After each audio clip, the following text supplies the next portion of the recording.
மாஃப் கர்னா மேரா ஃபர்ஸ் high. மன்னிக்கிறது என்னோட கடமை. எங்களுடைய கூட்டணி கதவுகள் நிதிஷுக்காக திறந்தே இருக்கு. பீகாருடைய முதலமைச்சரான அவரும் தன்னுடைய கதவுகளை திறந்து வைக்கணும் அப்படின்னு ஐக்கிய ஜனதா தளத்துடைய தலைவரும் பீகார் முதலமைச்சருமான நிதிஷ்குமாருக்கு கூட்டணி அழைப்பை அனுப்பியிருக்காரு ராஷ்டிரிய ஜனதா தளம் கட்சியுடைய தலைவரான லாலு பிரசாத் யாதவ். அவருடைய இந்த கூட்டணி அழைப்பு பாஜகவுக்கு பயத்தையும் அவருடைய மகன் தேஜஸ்வி யாதவுக்கு ஆச்சரியத்தையும் கொடுத்திருக்கு. அது ஏன் அப்படிங்கறத தான் இந்த வீடியோல பார்க்க போறோம். வணக்கம் and welcome to the south. நான் ராஃபிக். கடந்த 10 ஆண்டுகள்ல ஐக்கிய ஜனதா தளமும் ராஷ்டிரிய ஜனதா தளமும் 2 முறை கூட்டணியில இருந்திருக்காங்க. இதுல 2015ஆம் ஆண்டு நடந்த சட்டப்பேரவை தேர்தல் அப்போ மகா கத்பந்தன் கூட்டணிக்கு கீழே காங்கிரஸ், ராஷ்டிரிய ஜனதா தளம், ஐக்கிய ஜனதா தளம்னு 3 கட்சிகளும் ஒன்னாதான் தேர்தலை சந்திச்சாங்க.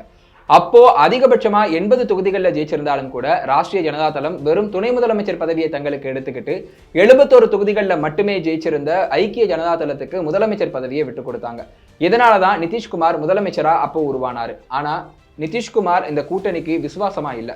ஏன் அப்படின்னா 2017ஆம் ஆண்டு சிபிஐயும் அமலாக்கத்துறையும் சேர்ந்து அப்போ துணை முதலமைச்சராக இருந்த தேஜஸ்வி யாதவுக்கு எதிராக மணி லாண்டரிங், அதாவது சட்டவிரோத பண பரிமாற்ற வழக்கு விசாரணையை வந்து தொடங்குறாங்க. இந்த வழக்கு விசாரணை நடந்துகிட்டு இருக்கும் போதே தேஜஸ்வி யாதவ் பதவி விலகணும் அப்படின்னு நிதிஷ்குமார் வந்து அழுத்தம் கொடுக்கிறாரு. அதற்கு தேஜஸ்வி யாதவ் மறுக்கிறாரு. இதனால நிதிஷ்குமார் அப்போவே அந்த கூட்டணியை முறிச்சிட்டு உடனே பாஜக பக்கம் தாவுறாரு. ஏற்கனவே பாஜக பக்கம் 90 எம்எல்ஏக்கள் இருந்தாலும் கூட பாஜக இந்த முறை மகா கத்பந்தனுடைய ஆட்சியை கவிழ்க்கணும் அப்படிங்கிறதுக்காகவே நிதிஷ்குமார் குறைவான சீட்டுக்களை வச்சிருந்தாலும் அவருக்கு முதலமைச்சர் வாய்ப்பை கொடுக்குறாங்க. 2020ஆம் ஆண்டு இந்த பாஜக நிதிஷ்குமார் கூட்டணி தான் திரும்பவும் ஆட்சியை பிடிக்கிறாங்க. இந்த முறையும் நிதிஷ்குமாருக்கு குறைவான சீட்டுகள் மட்டுமே கிடைச்சாலும் பாஜக வந்து அவருக்கு முதலமைச்சர் பதவியை கொடுக்குறாங்க. ஆனா நிதிஷ்குமார் இந்த முறை பாஜகவுக்கு விசுவாசமா இல்லை. 2022ஆம் ஆண்டு நிதிஷ்குமாருக்கும் பாஜகவுக்கும் இடையில வந்து ஒரு மோதல் உருவாகுது. இதனால கூட்டணியை முறிச்சிட்டு மறுபடியும் ராஷ்டிரிய ஜனதா தளம், காங்கிரஸ் இருந்த மகா கத்பந்தன் கூட்டணி பக்கம் நிதிஷ்குமார் வந்து சாயிறாரு. இந்த முறையும் கூட்டணியில 70 தொகுதிகள் வரைக்கும் வச்சிருந்த ராஷ்டிரிய ஜனதா தளம் துணை முதலமைச்சர் பதவியை தங்களுக்கு எடுத்துக்கிட்டு வெறும் 40-43 தொகுதிகள் மட்டுமே வச்சிருந்த நிதிஷ்குமாருக்கு முதலமைச்சர் பதவியை வந்து விட்டு கொடுக்குறாங்க.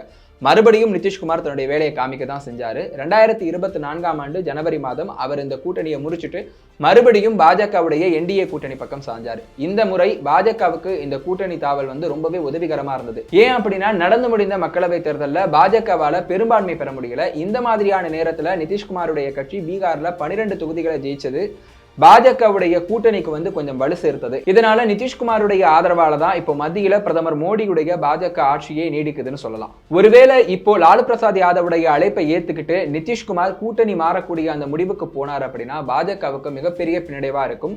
மாநிலத்தில் ஆட்சி போறதும் இல்லாம மத்தியிலையும் கூட ஆட்சி வீக் ஆகிறதுக்கான சான்சஸ் இருக்கு. அதனாலதான் பாஜக ரொம்பவே பயப்படுறாங்க. இதுல இன்னொரு முக்கியமான விஷயமும் இருக்கு. பாஜகவுக்கும் ஐக்கிய ஜனதா தளத்துக்கும் இடையில பீகார்ல இன்னொரு இன்டர்னல் ஃபைட்டும் போய்கிட்டே இருக்கு. அது என்னன்னு பார்த்தோம் அப்படின்னா நிதிஷ்குமாருடைய கட்சி ஒவ்வொரு முறை குறைவான தொகுதிகளை வாங்கியிருந்தாலும் கூட பாஜக தொடர்ந்து அவருக்கு முதலமைச்சர் பதவியை கொடுத்துக்கிட்டே வராது. இதனால அங்க இருக்கக்கூடிய பாஜக தலைவர்கள் வந்து பெரும்பாலும் அதிருப்திக்கு உள்ளாகி இருக்காங்க. இதனாலதான் 2022ஆம் ஆண்டுல இருந்தே அங்க இருக்கக்கூடிய பாஜக தலைவர்கள் வந்து அடுத்தது விரைவில் பாஜகல இருந்து ஒரு முதலமைச்சர் வரணும், பீகார்ல வந்து ஆட்சி செய்யணும் அப்படிங்கிற மாதிரியான பேச்சுக்களை வந்து முன்னெடுத்துட்டு இருந்தாங்க.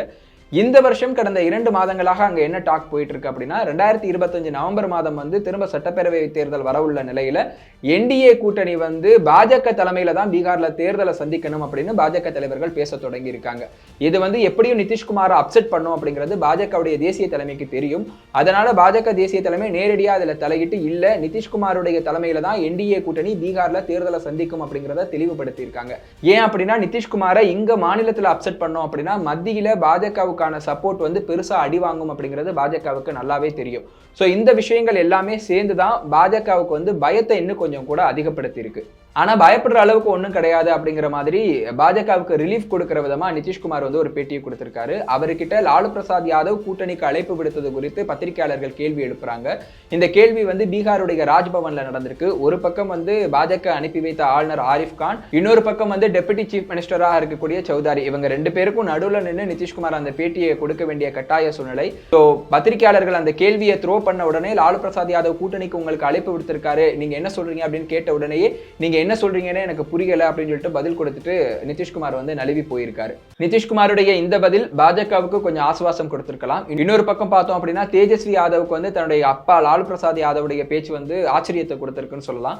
இது பத்தி அவர்கிட்ட வந்து ஆல்ரெடி பிரஸ்ல இருக்கக்கூடியவங்க போய் கேள்விகளை கேட்டிருக்காங்க. உங்க அப்பா லாலு பிரசாத் யாதவ் பீகாருடைய முதலமைச்சர் நிதிஷ்குமாருக்கு வந்து கூட்டணி அழைப்பு விடுத்திருக்காரு, நீங்க என்ன நினைக்கிறீங்கிற கேள்வியை கேட்கும்போது தேஜஸ்வி யாதவ் வந்து டைரக்டா சொல்லிட்டாரு, நீங்க இதே மாதிரியான கேள்விகளை வச்சு எங்க அப்பாவை ரொம்ப தொந்தரவு பண்ணிட்டு இருக்கீங்க, அதனால உங்களுக்கு தீனி போடணும் அப்படிங்கறதுக்காக எங்க அப்பா அந்த மாதிரி கேள்வியை கேட்டிருப்பாரு அப்படின்னு சொல்லிட்டு அவரும் வந்து டவுன் பிளே பண்ணியிருக்காரு. இந்த ஹோல் இன்சிடென்ட்டையும் நம்ம பார்க்கும்போது நிதிஷ்குமார் வந்து லாலு பிரசாத் யாதவுடைய அழைப்பை ஏற்றுக்கல அப்படிங்கிற மாதிரியும், அவருடைய சொந்த மகனான தேஜஸ்வி யாதவே வந்து லாலு பிரசாத் யாதவுடைய பேச்சை வந்து சீரியஸா எடுத்துக்கல அப்படிங்கிற மாதிரியும் புரிஞ்சுக்க முடியும். ஆனா பாஜகவுடைய அந்த பயம் வந்து 100% வந்து உண்மையானது. ஏன் அப்படின்னா இதற்கு முன்னாடி நிதிஷ்குமார் வந்து அடிக்கடி கூட்டணி மாறி பல்ட்டி அடிச்ச அந்த ட்ராக் ரெக்கார்டு எல்லாம் பாஜகவுக்கு நல்லாவே தெரியும்.